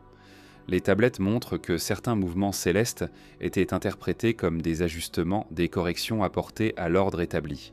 Le ciel devient alors une instance régulatrice, capable d'intervenir sans se manifester directement. Cette relation crée une asymétrie profonde. La Terre est le lieu de l'exécution. Le ciel est celui de l'orientation. Les hommes travaillent, entretiennent, répètent les gestes nécessaires. Le ciel, lui, indique quand ces gestes doivent changer, s'intensifier ou se modifier. Cette hiérarchie n'est jamais remise en cause dans les récits. Elle est acceptée comme une donnée fondamentale du monde. Les tablettes suggèrent que les dieux, même lorsqu'ils résident dans le ciel, ne sont pas coupés de la terre. Ils continuent à percevoir ce qui s'y déroule. Leur regard n'est pas permanent, mais il est suffisant pour maintenir l'ordre. Cette perception à distance renforce l'idée d'un lien structurel entre les deux domaines. Le ciel n'est pas extérieur, il est connecté. Les événements terrestres majeurs sont souvent reliés à des configurations célestes particulières. Les récits ne cherchent pas à expliquer comment cette influence s'exerce. Ils se contentent d'en constater les effets. Une période de prospérité succède à un alignement favorable. Un désordre apparaît après un déplacement inhabituel. Ces correspondances, Tokumin, sont consignées avec une régularité qui suggère une observation prolongée. Cette observation ne vise pas à prédire l'avenir au sens moderne. Elle sert à maintenir l'équilibre. Les hommes apprennent à adapter leur travail en fonction des signes venus du ciel. Ils modifient leurs pratiques, ajustent leur rythme, renforcent certaines tâches. Le ciel devient un guide indirect, un cadre invisible dans lequel s'inscrit l'activité humaine. À mesure que la présence directe des dieux s'estompe, ce rôle du ciel devient encore plus central. Il remplace la parole par le signe. Les instructions ne sont plus données explicitement. Elles sont lues dans les mouvements, les variations, les changements subtils. Cette lecture exige une attention constante. Elle devient l'affaire de spécialistes, de scribes, d'observateurs. Les tablettes montrent que cette interprétation n'est jamais totalement sûre. Les signes peuvent être ambigus, les hommes peuvent se tromper. Cette possibilité d'erreur introduit une fragilité nouvelle dans le système. L'ordre ancien, autrefois maintenu par une présence active, dépend désormais de la capacité humaine à comprendre des indications indirectes. Cette fragilité se traduit par une multiplication de rites, de règles, de traditions. L'homme cherche à compenser son incertitude en renforçant les cadres. Il codifie les pratiques, sacralise les gestes, fixe des interdits. Ces deux structures visent à préserver l'ordre même lorsque la compréhension du ciel devient moins précise. Le ciel, dans ce contexte, conserve une autorité silencieuse. Même lorsque ces signes ne sont plus clairement compris, ils continuent à influencer les décisions. L'homme agit par prudence, par respect, parfois par crainte, mais surtout par habitude héritée. Le lien entre le ciel et la terre se transforme en une tradition intériorisée. Les tablettes témoignent de cette transformation sans nostalgie apparente. Elles enregistrent le passage d'un ordre supervisé à un ordre interprété. Le ciel reste central, mais son rôle devient plus diffus. Il n'impose plus directement. Il suggère. Cette suggestion suffit à maintenir la structure globale, du moins pendant un temps. Certains textes évoquent cependant des périodes de confusion, des moments où les signes célestes semblent contradictoires ou absents. Ces périodes sont associées à des troubles terrestres. Le travail est mal coordonné, les règles sont remises en question, l'ordre vacille. Ces récits les suggèrent que le ciel, même distant, demeure indispensable à la stabilité du monde. Cette dépendance révèle la nature profonde du système décrit.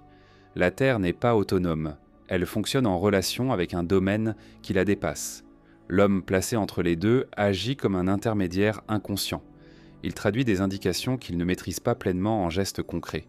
Il maintient un équilibre dont il ne perçoit que les manifestations immédiates.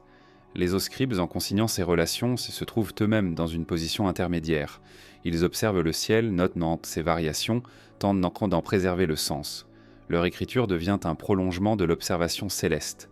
Les tablettes sont des archives de cette tentative humaine de rester alignée avec un ordre plus vaste. Cette tentative n'est jamais présentée comme pleinement réussie. Les textes reconnaissent implicitement la limite de la compréhension humaine. Le ciel reste partiellement opaque. Son rôle est perçu mais non entièrement expliqué. Cette opacité contribue à la persistance du mystère, même au cœur d'un système fonctionnel. À travers cette relation complexe, une idée se dessine lentement. Le ciel n'est pas seulement un lieu d'origine ou de retour pour ceux qui sont descendus autrefois. Il est un centre de coordination, un espace où l'ordre du monde est ajusté en permanence. La Terre, surveillée et entretenue, en est une composante active, mais dépendante. Cette vision invite à une réflexion silencieuse. Si le ciel continue de jouer un rôle dans l'ordre terrestre, même de manière indirecte, alors l'absence visible de ceux qui l'habitaient autrefois ne signifie pas un désengagement total. Elle suggère plutôt une modification du mode de relation, une transition d'une gestion directe vers une influence plus subtile. Et dans cette influence diffuse, transmise par des signes que l'homme interprète sans toujours les comprendre, demeure une question essentielle. Si le ciel a longtemps guidé le travail humain et l'organisation du monde, alors la Terre pourrait encore être inscrite dans un ordre qui la dépasse. Un ordre dont les règles profondes n'ont pas disparu, mais se manifestent désormais à travers des indices discrets, attendant peut-être que quelqu'un se souvienne de la manière de les lire pleinement. À mesure que les tablettes sumériennes avancent dans le temps, une présence discrète mais persistante se dessine en filigrane. Les dieux les plus visibles se retirent. Leurs apparitions deviennent rares. Leurs interventions directes s'estompent. Pourtant, l'ordre qu'ils ont instauré ne disparaît pas. Il continue à fonctionner, comme soutenu par des forces moins perceptibles. Les textes évoquent alors des figures secondaires, rarement décrites en détail, mais constamment suggérées. Des gardiens, des surveillants, des intermédiaires silencieux. Ces entités ne possèdent pas le statut des grands dieux. Elles ne reçoivent pas de temples imposants. Elles ne font pas l'objet de récits héroïques. Leur rôle est plus discret, presque administratif. Elles veillent, elles observent, elles interviennent rarement, mais leur présence est ressentie à travers les mécanismes du monde. Les tablettes les mentionnent parfois par des termes qui évoquent la vigilance, la proximité, la continuité. Ces gardiens ne sont pas décrits comme créateurs. Ils n'initient rien de nouveau, ils maintiennent. Leur fonction est de préserver l'ordre établi, de s'assurer que les règles anciennes sont respectées, même en l'absence de ceux qui les ont conçues. Cette distinction est importante. Elle suggère une délégation progressive des responsabilités où la gestion quotidienne est confiée à des entités intermédiaires. Les récits ne précisent pas leur origine, ils semblent appartenir à un niveau différent de l'existence, ni pleinement céleste, ni véritablement terrestre. Ils circulent entre les deux domaines, sans s'y attarder. Leur mobilité est implicite. Ils apparaissent lorsque nécessaire, puis disparaissent sans laisser de traces visibles. Les hommes ne les voient pas toujours. Leur présence se manifeste à travers des signes indirects. Un événement inattendu, une correction soudaine, un rappel à l'ordre inscrit dans le fonctionnement même du monde. Cette invisibilité renforce leur autorité. Ils n'ont pas besoin d'être vus pour agir. Leur efficacité repose sur leur discrétion. Les tablettes montrent un temps que ces gardiens jouent un rôle crucial dans les périodes de transition. Lorsque les dieux se retirent davantage, lorsque l'homme prend plus de responsabilités, ce sont eux qui assurent la continuité. Ils deviennent les relais d'un ordre ancien, transmettant sans parole des contraintes et des limites que l'humanité doit respecter. Cette transmission ne passe pas par l'enseignement direct. Elle s'inscrit dans les structures mêmes de la réalité. Les gardiens ne parlent pas, ils n'expliquent pas, ils ajustent.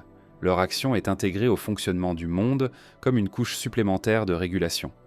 L'homme apprend leurs règles non par instruction, mais par conséquence. Les scribes semblent conscients de cette présence diffuse. Ils la notent sans la développer. Ils consignent des événements qu'ils attribuent à des forces intermédiaires sans chercher à les nommer précisément. Cette retenue suggère une connaissance partielle, peut-être volontairement limitée. Les gardiens ne sont pas faits pour être compris, seulement pour être respectés. À mesure que le temps passe, ces entités deviennent plus difficiles à distinguer des mécanismes naturels. Leur action se confond avec les cycles, les réactions de la Terre, les variations du ciel. Cette fusion rend leur présence encore plus discrète. Le monde semble fonctionner seul alors qu'il est toujours surveillé. Cette ambiguïté est au cœur du système décrit par les tablettes. L'ordre ancien repose sur une superposition de niveaux. Les dieux initient, les gardiens maintiennent, les hommes exécutent. Chacun occupe une place précise. Lorsque l'un des niveaux se retire partiellement, les autres compensent, sans jamais remettre en cause la structure globale. Les gardiens invisibles ne sont jamais décrits comme bienveillants ou hostiles. Ils ne sont pas jugés. Ils accomplissent une fonction. Leur neutralité est frappante. Ils ne récompensent pas, ils corrigent. Leur action vise la stabilité, non la justice au sens humain. Cette différence souligne l'écart entre l'ordre ancien et les valeurs ultérieures développées par les sociétés humaines. Les tablettes évoquent parfois des moments où ces gardiens semblent se retirer à leur tour. Ces périodes sont rares et toujours associées à des déséquilibres profonds. Le monde devient instable. Les règles perdent leur efficacité. Les hommes ne savent même plus comment agir. Ces récits suggèrent que même la surveillance invisible est indispensable. Cette idée renforce l'impression que la Terre fonctionne comme un espace sous gestion permanente. Même lorsque les gestionnaires principaux s'absentent, des mécanismes de contrôle subsistent. L'humanité n'a jamais été laissée seule. Elle a toujours évolué dans un cadre surveillé, même lorsqu'elle a cessé d'en percevoir la source. Les scribes, en transmettant ces récits, contribuent eux-mêmes à cette surveillance. Leur écriture devient une forme de maintien. En consignant les règles, les cycles, les avertissements, ils participent à la préservation de l'ordre ancien. Leur rôle n'est pas seulement mémoriel, il est fonctionnel. Ils assurent la continuité du savoir nécessaire au fonctionnement du monde. Cette responsabilité confère à l'écriture une dimension particulière. Les tablettes ne sont pas de simples archives, elles sont des outils. Elles servent à rappeler, à corriger, à aligner l'activité humaine avec des contraintes invisibles. Le geste du scribe prolonge celui des gardiens, à une échelle humaine. À travers cette superposition de rôles, une image cohérente se forme. Le monde ancien n'est pas gouverné par une présence unique et omnipotente. Il est administré par un réseau de fonctions, réparties sur plusieurs niveaux. Les gardiens invisibles en sont une composante essentielle, assurant la stabilité lorsque les dieux s'éloignent. Cette structure complexe explique peut-être la longévité de l'ordre décrit. Même fragmenté, même affaibli, il continue à fonctionner. L'humanité hérite d'un système robuste conçu pour résister à l'absence partielle de ses concepteurs. Cette robustesse suggère une intention à long terme. Et dans cette intention se cache une question discrète mais persistante. Si des gardiens invisibles ont été laissés pour maintenir l'ordre en l'absence des dieux, alors leur présence actuelle, même imperceptible, pourrait signifier que la Terre n'a jamais cessé d'être considérée comme un espace important, un lieu à préserver, à surveiller, à maintenir prêt. Si tel était le cas, alors l'humanité n'est peut-être pas seulement la dernière à occuper ce monde. Elle pourrait en être la gardienne involontaire, agissant sous l'influence de forces qu'elle ne voit plus, mais qui continuent silencieusement à veiller sur un ordre ancien, attendant peut-être le moment où leur rôle et celui de l'homme devra à nouveau être redéfini. Lorsque les tablettes atteignent l'époque des scribes eux-mêmes, quelque chose a déjà changé. Le monde qu'ils décrivent n'est plus celui qu'ils ont connu directement. Il est hérité, transmis par fragments, par récits anciens, par copies successives dont certaines ont déjà perdu leur contexte d'origine. Les scribes le écrivent depuis une distance. Ils savent en ce qu'ils consignent une mémoire qui les dépasse, mais ils ne savent pas toujours ce qui a été perdu entre les lignes. Cette distance se ressent dans leur manière d'écrire.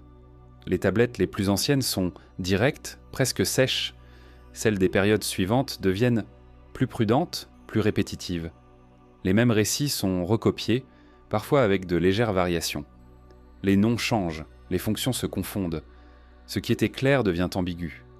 Pourtant, l'effort de conservation demeure constant. Les scribes ne cherchent pas à corriger ce qu'ils ne comprennent plus. Ils préservent. Leur rôle n'est pas d'interpréter, mais de transmettre. Cette fidélité instant est remarquable. Elle suggère une conscience aiguë de l'importance de ces récits, même lorsque leur sens exact s'est obscurci. Les tablettes deviennent des réceptacles de mémoire, non des explications complètes. Cette mémoire est fragmentée, mais cohérente. Les thèmes reviennent. La création fonctionnelle de l'homme, le retrait progressif des dieux, la surveillance persistante du monde, le travail comme condition fondamentale. Même lorsque les détails se perdent, la structure générale subsiste. Cela indique que les fragments conservés ne sont pas aléatoires. Ils appartiennent à un ensemble plus vaste dont seule une partie a survécu. Les scribes semblent conscients de ces lacunes. Certains passages adoptent un ton hésitant. Des formules apparaissent indiquant que ce qui est écrit vient d'un temps très ancien ou qu'il s'agit d'une version transmise.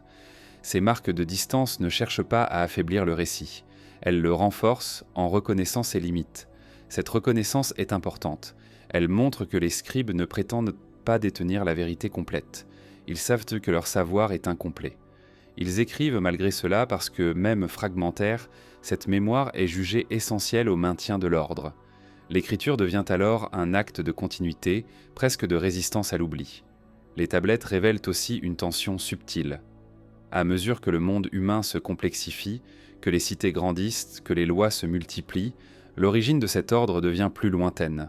Les récits anciens coexistent avec de nouvelles préoccupations. Le scribe navigue entre un passé presque inaccessible et un présent exigeant. Cette coexistence produit parfois des glissements. Les dieux anciens sont réinterprétés. Leurs fonctions sont adaptées aux besoins contemporains, ce qui était gestion devient autorité morale, ce qui était surveillance devient jugement. Les scribes n'inventent pas ces transformations. Ils les consignent, reflétant l'évolution de la perception humaine. Pourtant, sous ces couches nouvelles, les fragments plus anciens persistent. Des listes, des descriptions, des récits de techniques subsistent sans être pleinement intégrés aux nouvelles interprétations. Ils semblent presque déplacés, comme des vestiges d'un autre mode de pensée.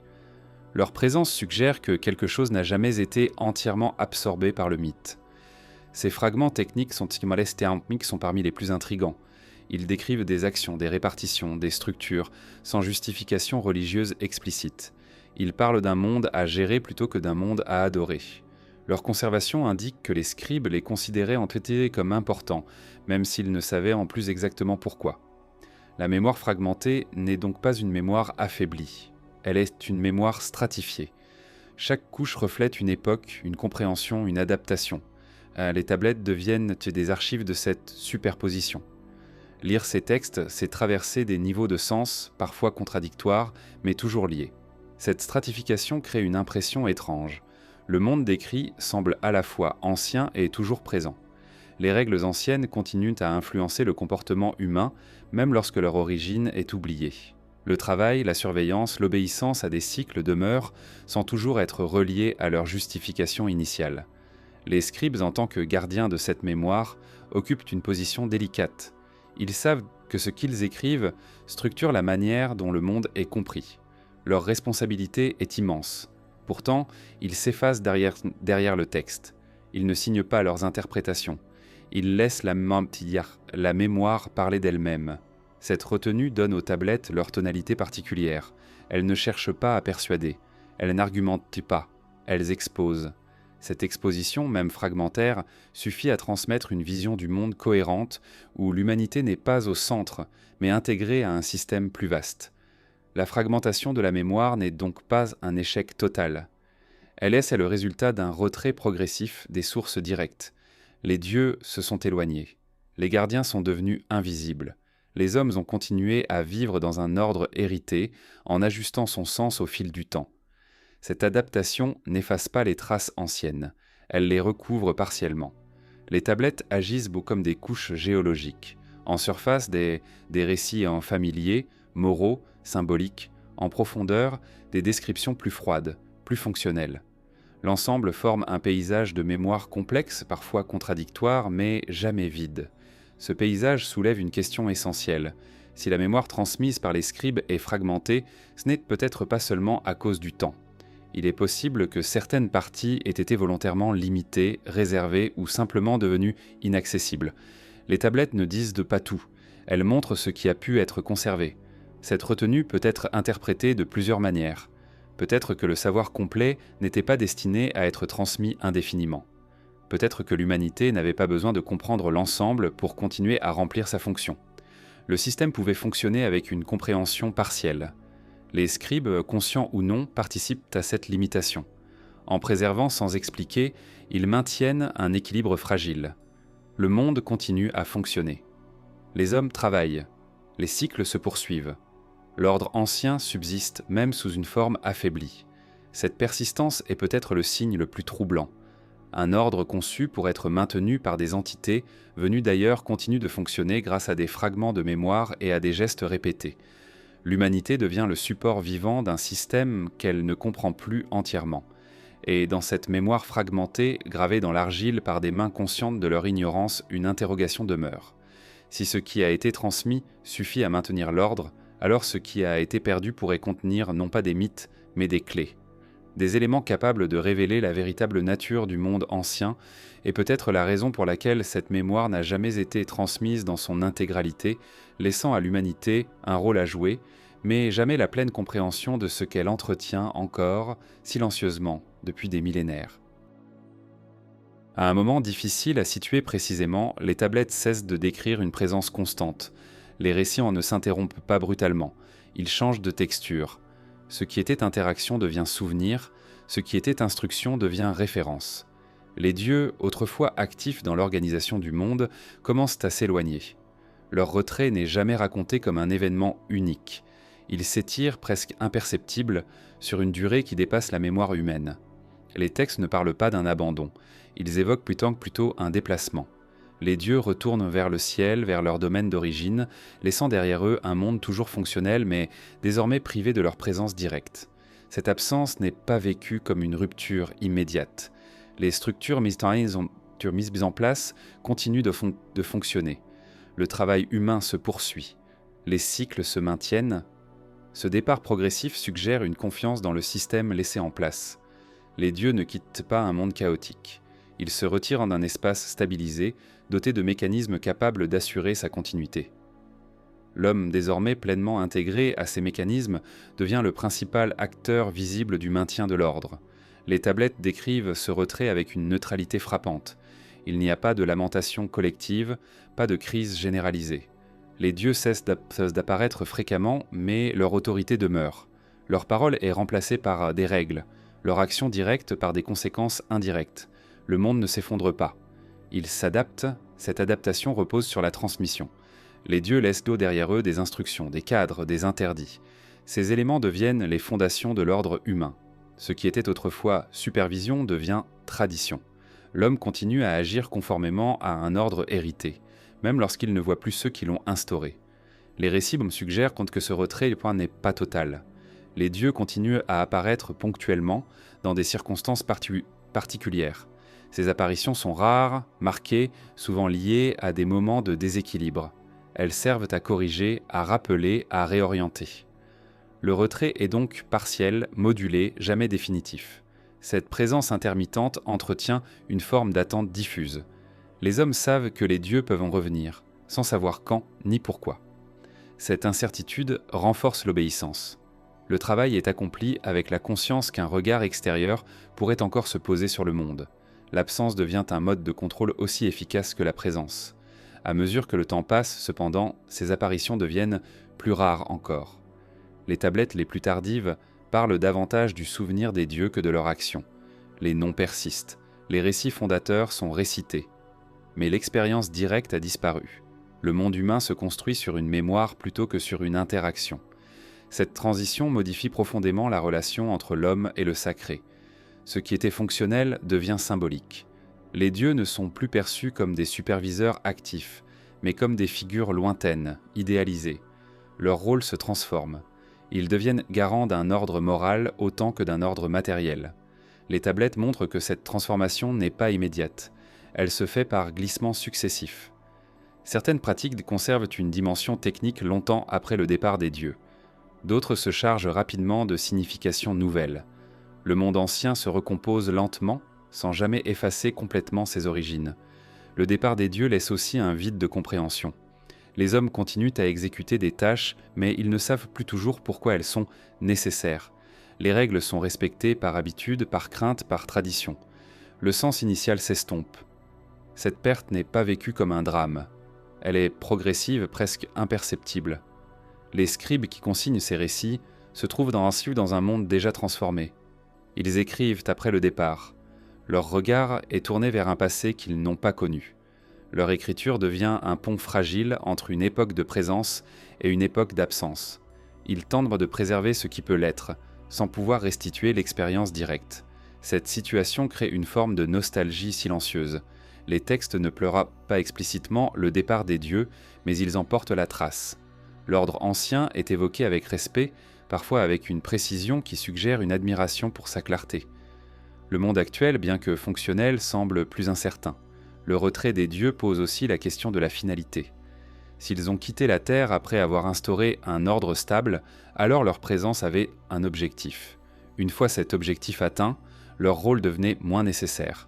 Cette logique traverse les récits sans être explicitement formulée. Elle suggère que la Terre a été préparée pour fonctionner de manière autonome, du moins en apparence.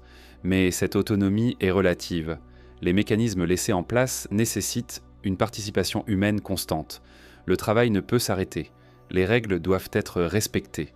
L'homme devient le garant d'un ordre qu'il n'a pas conçu. Cette responsabilité est immense, même si elle n'est pas formulée comme telle. Les tablettes ne disent bon pas si les dieux avaient en fait prévu ce retrait dès le départ. Elles ne disent pas non plus si l'homme était censé un jour comprendre pleinement le système qu'il entretient. Elles se contentent manquant de montrer les effets. Un monde qui continue à fonctionner, une humanité qui travaille, une absence qui devient la norme. Cette normalisation de l'absence est peut-être l'aspect le plus troublant. Le monde s'habitue à fonctionner sans ses anciens superviseurs. Les générations se succèdent sans jamais connaître autre chose. L'idée même d'une présence directe devient mythique. Le souvenir se transforme en récit, puis en symbole.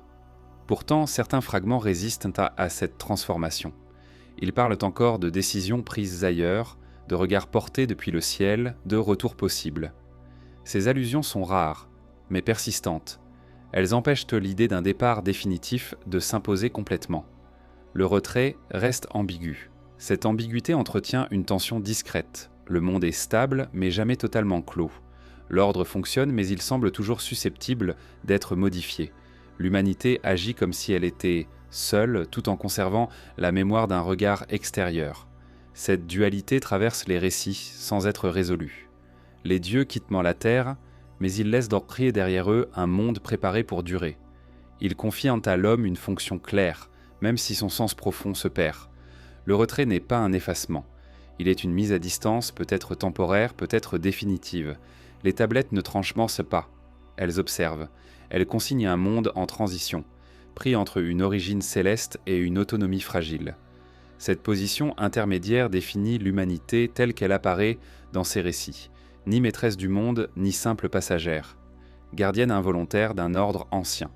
Et dans cette condition, une question demeure, discrète mais persistante. Si les dieux ont quitté la Terre après avoir mis en place un système capable de fonctionner sans eux, alors leur départ n'est peut-être pas la fin de l'histoire. Il pourrait être une phase. Une pause prolongée durant laquelle l'humanité continue d'entretenir un monde conçu par d'autres sans savoir si cette absence est un adieu silencieux ou l'attente patiente d'un retour encore inscrit dans l'ordre du ciel. Après le retrait progressif des dieux, la Terre ne devient pas vide. Elle ne sombre pas dans le désordre immédiat. Ce qui demeure est plus subtil, plus difficile à saisir. Un monde continue de fonctionner, presque intact en apparence, mais profondément transformé dans sa relation à ceux qui l'habitent. Les structures sont là. Les règles subsistent, les gestes se répètent. Pourtant, quelque chose d'essentiel s'est retiré, laissant derrière lui une forme de silence organisé. Les tablettes décrivent ce monde postérieur avec une sobriété troublante. Elles ne parlent pas d'un effondrement, mais d'une continuité affaiblie. Les canaux sont entretenus, les champs sont cultivés, les cycles se poursuivent. Le travail humain comble l'absence. l'homme devient le principal moteur visible de l'ordre terrestre. Ce glissement n'est pas célébré. Il est constaté. Ce qui reste avant tout, ce sont des structures, des règles inscrites dans la pratique quotidienne, des rythmes que l'on respecte sans toujours savoir pourquoi. Les dieux ont laissé derrière eux un cadre suffisamment robuste pour perdurer sans leur intervention directe. Ce cadre devient la norme. Il s'impose comme une évidence même lorsque son origine se perd dans le temps. Les tablettes montrent que ce qui subsiste n'est pas entièrement compris. Les hommes continuent à agir correctement, mais leur compréhension est partielle. Ils savent de quoi faire, mais rarement pourquoi. Cette dissociation entre l'action et le sens est centrale. Elle permet au système de continuer à fonctionner, tout en rendant l'humanité dépendante d'un héritage qu'elle ne maîtrise pas. Les lieux autrefois associés à la présence divine changent de temps de statut. Ils deviennent sacrés. Ce qui était fonctionnel devient symbolique. Les montagnes, les temples, les points élevés cessent d'être des lieux d'intervention directe. Ils deviennent des espaces de mémoire. L'homme y projette une signification nouvelle, tentant de combler l'absence par le rite. Cette transformation n'efface pas totalement l'ancien usage. Des règles strictes continuent d'entourer ces lieux. Non, des interdits persistent. L'homme ne sait plus exactement ce qui s'y faisait, mais il sait qu'il ne faut pas les traiter comme des espaces ordinaires. Le respect remplace la compréhension. La tradition remplace l'instruction. Les tablettes évoquent aussi la persistance de mécanismes invisibles. Même sans présence directe, le monde réagit. Des déséquilibres apparaissent lorsque certaines règles sont ignorées. Ces réactions entretiennent l'idée que l'ordre ancien n'a pas disparu. Il s'est simplement déplacé hors de portée immédiate. Ce déplacement transforme la relation entre l'homme et le monde. La Terre devient à la fois familière et opaque. Elle répond aux actions humaines, mais selon une logique qui n'est plus explicitement transmise. L'homme apprend par l'expérience, par l'erreur, par l'observation des conséquences. Le savoir devient empirique alors qu'il était autrefois transmis. Les scribes consignent cette situation avec une précision presque clinique. Ils notent les règles, les effets, les avertissements. Leur écriture devient un outil de stabilisation. En préservant les fragments de l'ordre ancien, ils permettent à l'humanité de continuer à fonctionner dans un cadre hérité. Leur rôle devient essentiel, même si leur compréhension reste incomplète. Ce qui reste après le départ des dieux, ce sont aussi des questions sans réponse. Les tablettes n'expliquent pas pourquoi les dieux sont partis. Elles n'expliquent pas pourquoi l'homme a été laissé seul avec un système aussi exigeant. Elles ne proposent pas de récit consolateur. Elles exposent une situation durable, presque banale dans sa répétition. Cette banalité est trompeuse. Sous la surface d'un monde stable se cache une dépendance profonde. L'humanité continue à remplir une fonction ancienne sans en connaître la finalité globale.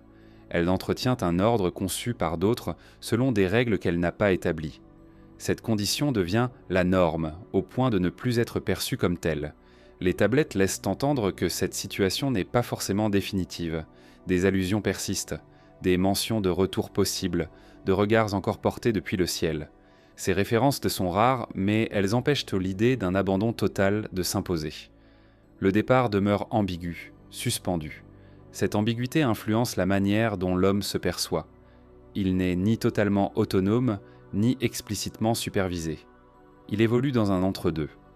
Cette position intermédiaire façonne ses sociétés, ses lois, ses croyances. L'homme agit comme s'il était responsable du monde, tout en conservant la mémoire diffuse d'une autorité antérieure. Les structures laissées en place ne sont pas neutres. Elles orientent le comportement humain. Elles favorisent la répétition, la conformité, la continuité. L'innovation est possible, mais toujours encadrée. Le monde hérité n'encourage pas la rupture. Il privilégie la stabilité. Cette orientation reflète l'intention initiale de ceux qui l'ont conçue. Les tablettes montrent que cette stabilité a un coût. Le monde fonctionne, mais il est fragile. Il dépend d'une activité humaine constante. Lorsque le travail se relâche, les déséquilibres apparaissent rapidement. Cette dépendance renforce l'idée que l'humanité n'a jamais été conçue pour se retirer de sa fonction. Ce qui reste après le départ des dieux, c'est donc un monde en équilibre conditionnel. Un système robuste mais exigeant. Une terre qui continue à répondre à des règles anciennes, même lorsque leur origine est oubliée. L'homme devient le support vivant de cet ordre, à la fois acteur et prisonnier de sa continuité. Les scribes, en observant ce monde, ne proposent pas de solution. Ils n'appellent pas à un retour ni à une rupture. Ils consignent l'état des choses. Leur neutralité est frappante.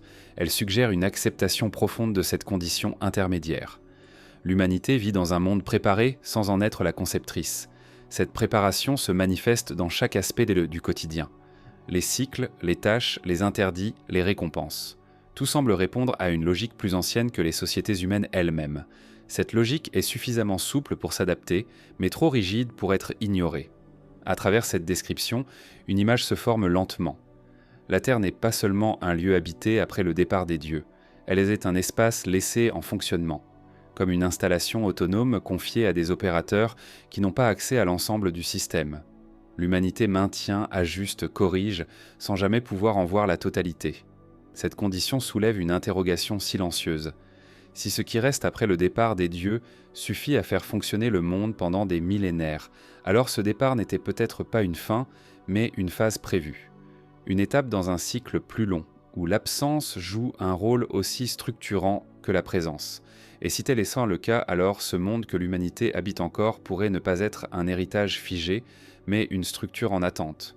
Une structure maintenue en état par le travail humain jusqu'au moment où l'ordre ancien, ou ce qui en tient lieu, décidera peut-être que ce qui reste est suffisant, ou qu'il est temps, enfin, de redéfinir le rôle de ceux qui ont été laissés pour garder la Terre en silence. Lorsque les tablettes cessent de parler des dieux comme de présences actives, ce n'est pas le bruit qui s'installe, mais le silence. Un silence particulier, structuré, presque intentionnel. Ce n'est pas l'absence totale de sens, mais l'absence d'explication. Le monde continue de tourner, les hommes continuent de travailler, les règles continuent de produire leurs effets. Pourtant, la voix qui les avait instaurées ne se fait plus entendre. Ce silence n'est pas décrit comme une rupture brutale. Il s'épaissit lentement. Il s'installe entre les gestes quotidiens, entre les récits de transmis, entre les signes observés dans le ciel. Les scribes n'écrivent pas qu'il n'y a plus rien. Ils écrivent qu'il n'y a plus de réponse directe. Le monde semble désormais fonctionner sur une mémoire autonome, sans interaction visible avec ceux qui l'ont conçu. Cet héritage silencieux façonne profondément la condition humaine. Les hommes vivent dans un monde dont les règles sont anciennes, mais toujours actives. Ils respectent des limites sans toujours en connaître l'origine. Ils accomplissent côte des tâches qui produisent beaucoup des effets réels, sans comprendre l'ensemble du mécanisme. Le silence devient ainsi une forme de cadre. Il définit ce qui peut être su et ce qui ne laisse plus. Les tablettes montrent que ce silence n'est jamais interprété comme une erreur ou un oubli. Il est accepté comme une donnée du monde. Les scribes ne cherchent pas à le combler par des explications nouvelles. Ils n'inventent pas de réponse définitive. Ils consignent le fonctionnement d'un monde où l'absence de voix est devenue normale. Cette normalisation du silence est peut-être l'héritage le plus durable de l'ordre ancien. Elle transforme la manière dont l'homme se situe dans le monde. Il n'attend plus d'instructions directes. Il agit selon des règles héritées en observant les conséquences. Le silence oblige à l'interprétation mais limite aussi la compréhension. Dans ce contexte, la Terre elle-même devient porteuse de messages muets. Ses réactions, ses équilibres, ces déséquilibres prennent la place des paroles disparues. Le monde répond sans expliquer. Il corrige sans avertir. Cette forme de communication indirecte renforce le caractère impersonnel de l'ordre ancien. Les tablettes suggèrent que ce silence n'est pas total. Des signes subsistent, des anomalies, des cycles, des retours inattendus. Mais ces signes ne parlent pas clairement. Ils ne livrent pas de récits cohérents. Ils exigent une attention constante, sans jamais offrir de certitude. Le silence n'est pas vide, il est dense. Cette densité nourrit les récits ultérieurs. Les mythes se multiplient, les interprétations divergent. Chaque culture tente de donner un sens à ce qui n'est plus expliqué. Pourtant, sous ces couches narratives, le même silence demeure. Aucun récit ne parvient à le dissiper complètement.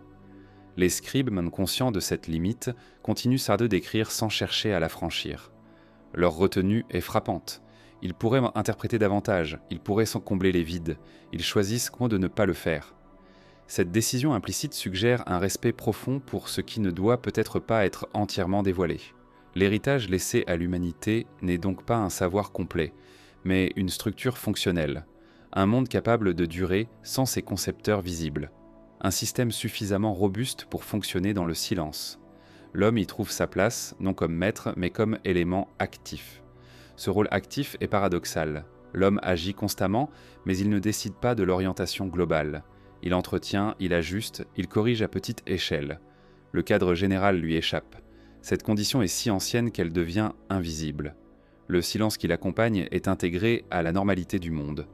Les tablettes ne posent donc pas explicitement la question du sens ultime de cet héritage. Elles ne demandent pas pourquoi le silence a été laissé. Elles montrent simplement qu'il est là et qu'il fonctionne.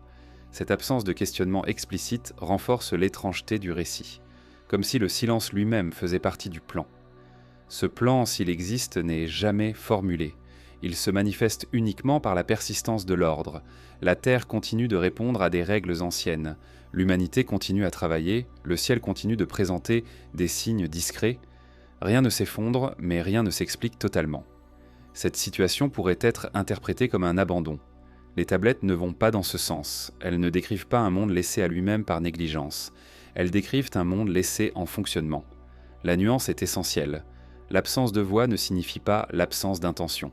L'héritage du silence planétaire est donc une responsabilité silencieuse. L'humanité devient le dépositaire d'un ordre qu'elle n'a pas conçu, mais qu'elle doit maintenir. Cette responsabilité n'est pas proclamée. Elle est intégrée dans la répétition des gestes, dans la continuité du travail, dans le respect des cycles. Les scribes, en transmettant cette mémoire fragmentaire, prolongent ce silence. Ils ne le rompent pas, ils le stabilisent. Leur écriture devient une manière de préserver l'équilibre entre ce qui peut être dit et ce qui ne l'est plus. Ils acceptent que certaines réponses ne soient pas disponibles. Cette acceptation est peut-être la clé de la longévité de l'ordre ancien. Un système qui ne dépend pas de la compréhension totale de ses opérateurs est plus durable. Il peut traverser les siècles même lorsque le sens s'effrite. Le silence protège le système de la remise en question totale. À travers ce prisme, la Terre apparaît comme un espace maintenu en état. Un lieu où l'activité humaine remplace une supervision absente, sans jamais prétendre la remplacer entièrement. Le silence n'est pas un vide à combler, mais une condition à respecter. Cette perspective transforme la manière dont on peut lire ces tablettes aujourd'hui. Elles ne livrent pas une révélation spectaculaire. Elles offrent une continuité troublante. Un monde ancien, conçu, surveillé, puis laissé en silence, continue d'exister sous nos pieds. Et dans ce silence hérité, une dernière interrogation demeure, sans jamais être formulée directement par les textes. Si le monde fonctionne encore selon des règles anciennes, si l'humanité continue à maintenir un ordre qu'elle n'a pas établi, alors ce silence n'est peut-être pas définitif. Il pourrait être une attente prolongée, une phase où l'observation a remplacé l'intervention, et où la question n'est plus de savoir si quelqu'un parle encore depuis le ciel, mais si l'humanité serait capable de reconnaître une réponse, si le silence venait un jour à se rompre.